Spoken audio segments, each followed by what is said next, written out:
Hello, dear friends. Thank you so much for being here. I am truly honored to have this opportunity today to share a few words with you about the Bab, the Herald of the Baha'i Faith. As you saw in the video, the Shrine of the Bab stands on Mount Carmel in Haifa, Israel. And it is a place of pilgrimage for Baha'is from all over the world. I visited the Shrine of the Bab when I was 13 for the first time. And the experience of being there made a lasting impact on my life. For the first time in my life, I could feel the kind of spiritual energy that can emanate from a physical space. And I felt more alive during those 9 days than I had ever felt before in my life. Standing by the Shrine of the Bab and looking down to the foothills of Mount Carmel, I could see the German colony, originally built by the Templars, who set out from Europe in the 1860s and settled there to await the return of Christ. What was it, I wondered, that had compelled those German Templars to leave their homes for the foothills of this mountain? And how did the resting place of a young merchant from Shiraz come to be built on the mountain of God? My lifelong search for an answer to these questions has led me here to you today. And I truly cherish this opportunity to share with you a brief glimpse of what I have learned. The Bab was born in October 1819 and lived during a time when, as the video also mentioned, messianic expectations were sweeping across the planet. And perhaps the best known case of such expectations in the United States was the Millerite movement, founded as a result of William Miller's earnest study of the Bible prophecies, which led him to believe that the second coming of Christ was imminent and was going to happen between the years 1843 and 1844. During the same period in the 19th century, on the other side of the planet, a movement was sweeping across the Persian and Ottoman empires among the Muslim Shia, who were waiting for the return of the 12th Imam, the promised Qa'im. Similar to Miller, a Muslim leader, Sheikh Ahmad, and his successor, Sayyid Kazim, had come to the conclusion that based on Quranic prophecies, the advent of the promised one was imminent, and were urging their followers to spread across Persia to find him. As described in the video, one of the Sayyid's disciples, Mullah Hussein, miraculously met the Bab shortly after setting out on his quest and recognized him as the promised one. He and tens of thousands of other souls who recognized the Bab also came to learn that the Bab's primary mission was to prepare them for the coming of one he referred to as greater than himself, the personage we know today as Baha'u'llah. The 6-year ministry of the Bab, which started when he was 25 years old and ended with his execution at the age of 31, can be characterized as both tumultuous and miraculous at the same time. In the time that we have today, I will just share a few highlights. After Mullah Hussein became the first person to recognize the Bab, he was asked by the Bab not to tell anyone until 17 other souls would find him independently and as a result of their own spiritual quest. This came to pass within a short period of time, and these 18 souls, referred to by the Bab as the letters of the living, set out to teach the new faith throughout Persia. Within a few years, tens of thousands of people came to believe in the Bab. This resulted in severe opposition by the established Muslim clergy and the Persian government, ultimately leading to the Bab's execution by a firing squad of 750 soldiers, and later to a large-scale massacre of at least 20,000 of his followers. This fierce opposition was fueled in part by the fact that the Bab's message had not only spread like wildfire in a short time, but it had also shaken the foundations of the clerical rule in Iran. According to the Shia teachings, the clergy were only to hold power until the appearance of the 12th Imam. For that reason, any claim that this had already happened directly threatened their power and position.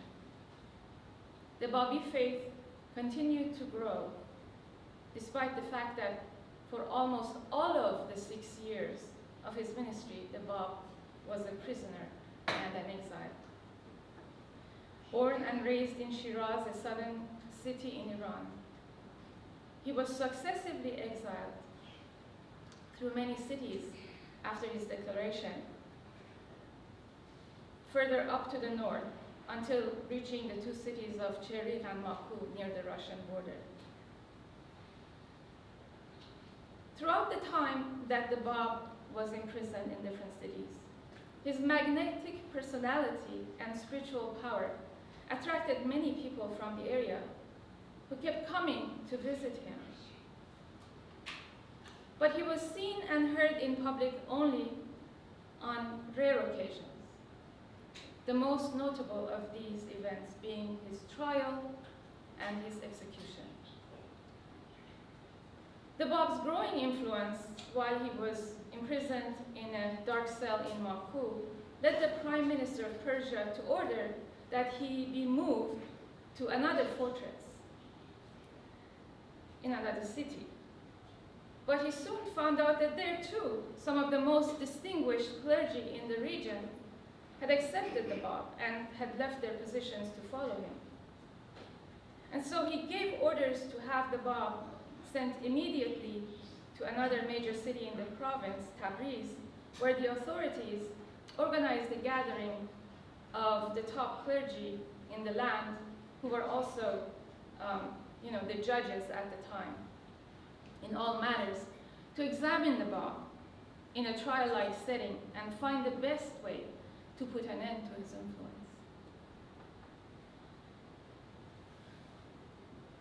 When the Bab entered the chambers, he walked directly to the throne reserved for the prince and seated himself. And when asked about the nature of his claim, he used the occasion to declare his mission publicly for the first time with these words: I am the promised one. I am the one whose name you have for 1,000 years invoked, at whose mention you have risen, whose advent you have longed to witness, and the hour of whose revelation you have prayed God to hasten. Verily I say, it is incumbent upon the peoples of both the East and the West to obey my word and to pledge allegiance to my person. The next public occasion at which the Bab spoke was moments before his ultimate execution. The first attempt by the 3 regiments of 250 soldiers each to publicly execute the Bab in the army barracks of Tabriz had failed. The bullets had only served to cut the ropes from which he and his companion Anis were suspended.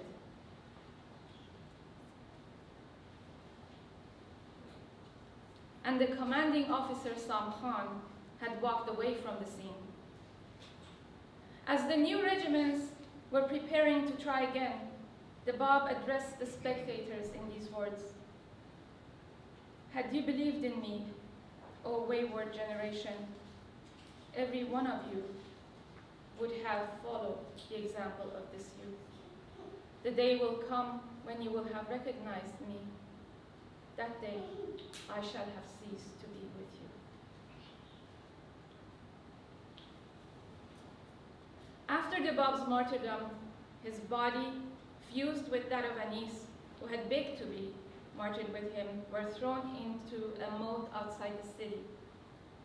Miraculously, a group of Babis succeeded in getting past the guards at night, found the remains, and placed them in a casket.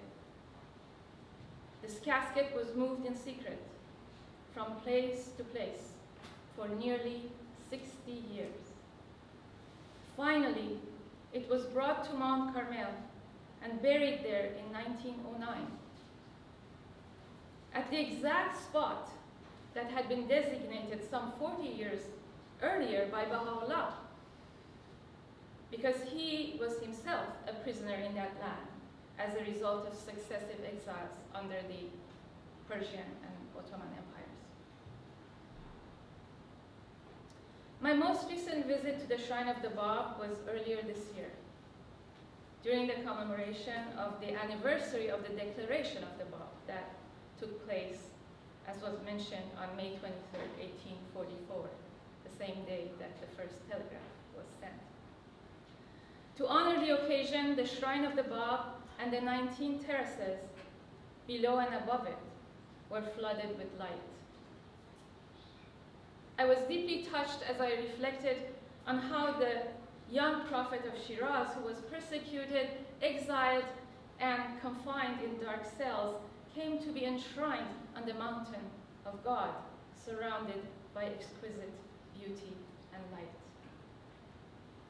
But all of these sacrifices and miraculous events would have no meaning were it not for the positive transformation that the advent of the Bab and the revelation of Baha'u'llah have brought to the lives of the people across the planet.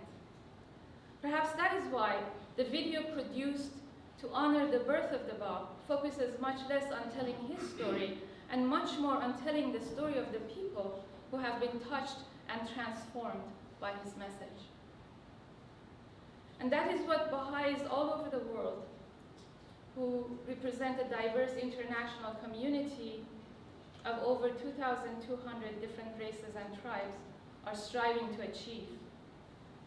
To unite humanity based on the awareness that there is only one God who has created and loves all of us.